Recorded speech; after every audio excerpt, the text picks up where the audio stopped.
The text arrived while I was standing at the airport gate. I read it twice. Your flight ticket is canceled. Have a nice taxi back home, loser. Then another message. Maybe next time don't think you're smarter than your parents. People around me were boarding. My phone screen glowed in my hand. For a moment, the noise of the airport faded.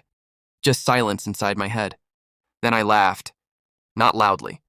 Just enough. I typed one word. Okay. And that was the moment everything changed.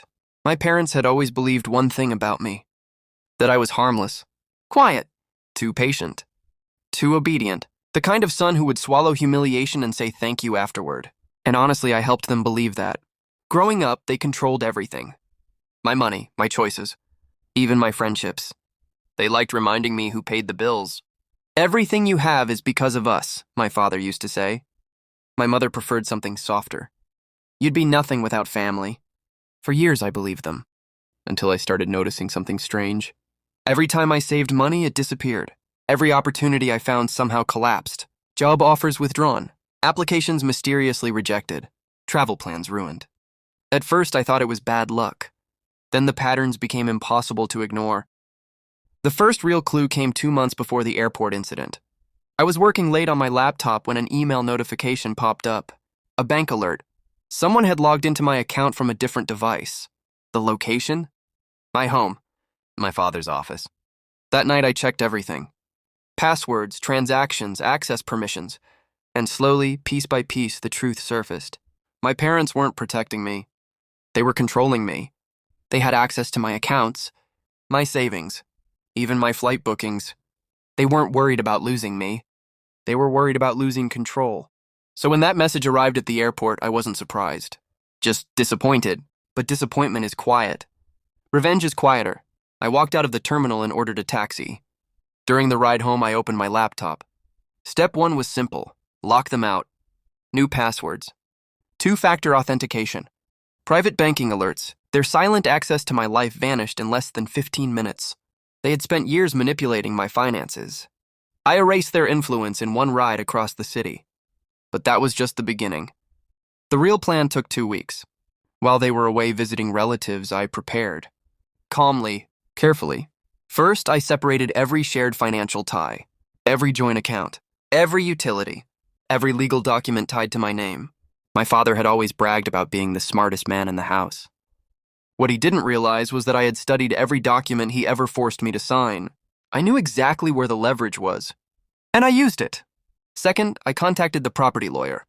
The house we lived in wasn't fully theirs. Years ago, they had transferred part ownership to me for tax reasons. They forgot about that. I didn't. The lawyer didn't forget either. Third, I moved. Not far. Just somewhere quiet. Somewhere they couldn't control. Then I waited. 3 weeks after the airport message, my parents came home. They expected the same son they had left behind. Confused. Dependent. Easy to mock. Instead, they found an empty house. The furniture was gone.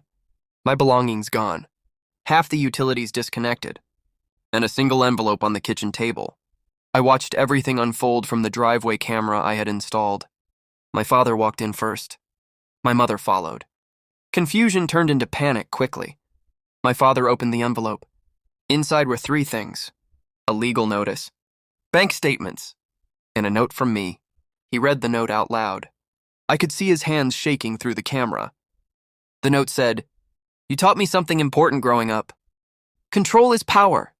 For years you controlled my life, my money, my future, my choices. So I decided to learn from the best. You canceled my flight ticket. I canceled your control. Effective immediately, the property you used to control my finances is under legal review. Half ownership gives me that right. Utilities under my name are now closed. Bank access revoked. You said I'd be nothing without family. Looks like I'm about to find out." At the bottom was the last line. "Have a nice taxi ride home."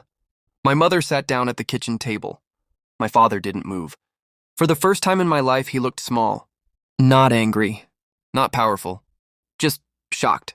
The same shock I felt at the airport. The same helplessness they thought I would carry forever. But revenge isn't about rage. It's about balance. They had spent years tightening invisible chains around my life. I simply unlocked them. Quietly. Precisely. And walked away. I never replied to their calls after that day, not out of hatred, just clarity. Because the truth is simple. The airport text didn't destroy our relationship. It revealed it. And sometimes the most satisfying revenge isn't watching someone fall. It's realizing you're finally free.